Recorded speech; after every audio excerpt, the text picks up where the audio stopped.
नमस्कार, जय जोहार। छत्तीसगढ़ न्यूज में आपका बहुत बहुत स्वागत है। चलिए देखते हैं आज की 15 फटाफट बड़ी खबरों को। सीएम बघेल का बड़ा बयान, कर्ज माफी और धान खरीदी का बीजेपी के पास नहीं है कोई तोड़। छत्तीसगढ़ विधानसभा चुनाव 2023 में पहले चरण के मतदान से पहले मुख्यमंत्री भूपेश बघेल ने मास्टर स्ट्रोक खेला है। सीएम बघेल ने ऐलान किया है कि छत्तीसगढ़ में दोबारा कांग्रेस सरकार बनी तो फिर कांग्रेस प्रदेश के किसानों का कर्ज माफ करेगी। आज ईटीवी भारत से एक्सक्लूसिव बातचीत में सीएम भूपेश बघेल ने कहा है कि कांग्रेस के इस मास्टर स्ट्रोक का बीजेपी के पास कोई भी जवाब नहीं है।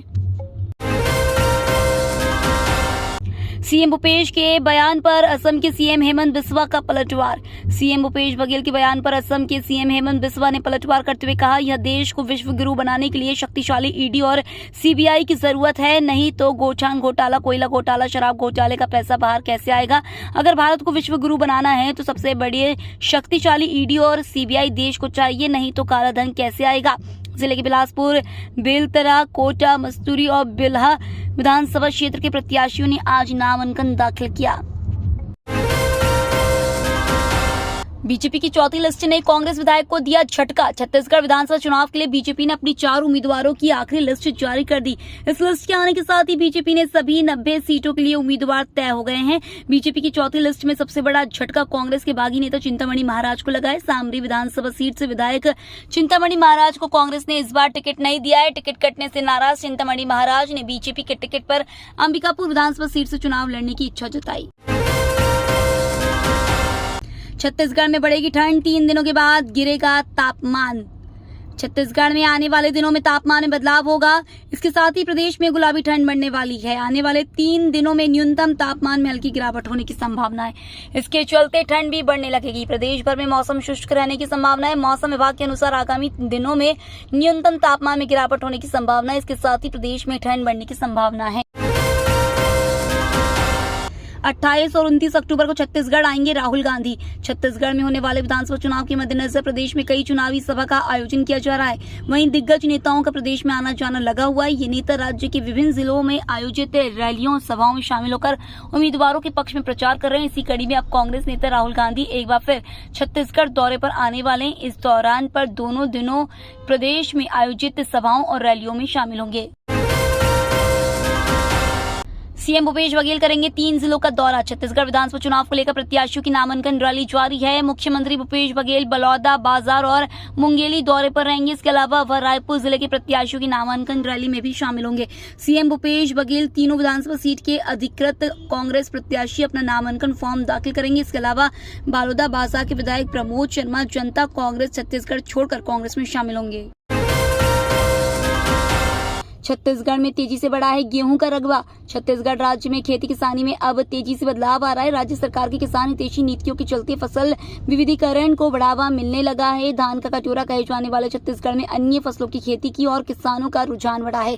छत्तीसगढ़ में चना, तिवड़ा, सरसों, गेहूं रबी की मुख्य फसलें। बीते 3 सालों में गेहूं की खेती की और राज्य के किसानों का रुझान तेजी से बढ़ा है।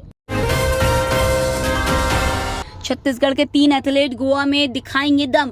गोवा में आयोजित 37वां राष्ट्रीय खेल के एथलेटिक्स इवेंट में छत्तीसगढ़ के 3 खिलाड़ी जोहर दिखाएंगे। चयनित खिलाड़ी नियमित अभ्यास के बाद रवाना हो गए हैं। पदाधिकारियों ने संघ की उम्मीदों के अनुरूप पदक अर्जित करने का विश्वास जताया है। यह स्पर्धा गोवा में मंगलवार से शुरू हो गई और 9 नवंबर तक आयोजित होगी। स्पर्धा में अलग अलग खेलों का आयोजन हो रहा है। धान, कर्ज, गैस और आवास पर होगा छत्तीसगढ़ में चुनावी मुकाबला। छत्तीसगढ़ के चुनावी रण में कांग्रेस भाजपा दोनों ही दलों के बीच धान, कर्ज, गैस और आवास पर मुख्य मुकाबला होगा।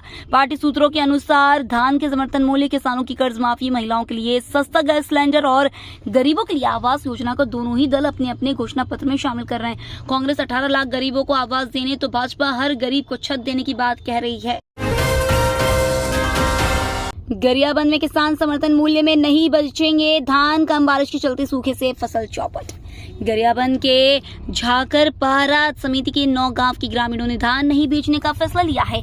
अब तक देवभोग तहसील के 4 सहकारी समिति के अधीन आने वाले 45 गांव के किसानों ने सूखा घोषित कर क्षतिपूर्ति और बीमा की मांग कर चुके हैं। इस मामले में एसडीएम का कहना है कि सर्वे जारी है। रिपोर्ट के आधार पर शासन सूखा तय करता है। मरवाही से बेलगहना पहुंचा हाथियों का दल। मरवाही वनमंडल से हाथियों का दल का बिलासपुर वनमंडल के बेलगहना रेंज में पहुंच गया है।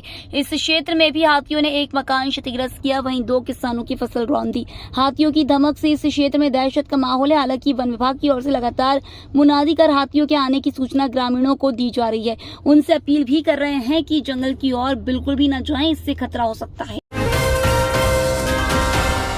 नक्सलियों की दहशत में व्यापारियों ने बंद की दुकानें। नक्सलियों की पश्चिम बस्तर डिविजनल कमेटी के सचिव मोहन ने एक पर्चा जारी कर बीजापुर बंद का आह्वान किया। कुछ दिनों पहले पुलिस ने 8 लाख के इनामी नक्सली नागेश पदम को मुठभेड़ में मार गिराया था। इस घटना के बाद से नक्सली बौखलाए हुए हैं और बंद का आह्वान किया। नक्सलियों के बंद के आह्वान के बाद जिले के व्यापारियों में दहशत का माहौल है। पलामू टाइगर रिजर्व में छत्तीसगढ़ से फिर पहुंचा बाघ। पलामू टाइगर रिजर्व की उत्तरी प्रामंडल क्षेत्र में पिछले 6 दिनों से बाघ की मौजूदगी है। रिजर्व प्रशासन की पड़ताल में बाघ के बाल-मल, पद चिन्ह आदि मिले। सभी के सैंपल ले लिए गए। इस बीच बाघ द्वारा 2 पालतू पशुओं का शिकार करने का भी मामला सामने आया है। 2 ट्रैकर द्वारा बाघ को देखने का भी दावा किया गया। हालांकि इस क्षेत्र में लगे 15 ट्रैपिंग कैमरों में बाघ की तस्वीर अब तक कैद नहीं हो पाई है। 1200 की बजाय $950 प्रति टन पर निर्यात होगी बासमती। जल्द केंद्र सरकार कर सकती है घोषणा। बासमती निर्यातकों और सरकार के बीच बासमती के न्यूनतम निर्यात मूल्य पर सहमति बन गई है। अब निर्यातक $1200 प्रति टन की बजाय $950 प्रति टन पर बासमती का निर्यात कर सकेंगे। निर्यातकों की केंद्रीय मंत्री पीयूष गोयल के साथ ऑनलाइन बैठक में $950 प्रति टन पर सहमति बनी। केंद्र सरकार कल इसकी घोषणा कर सकती है।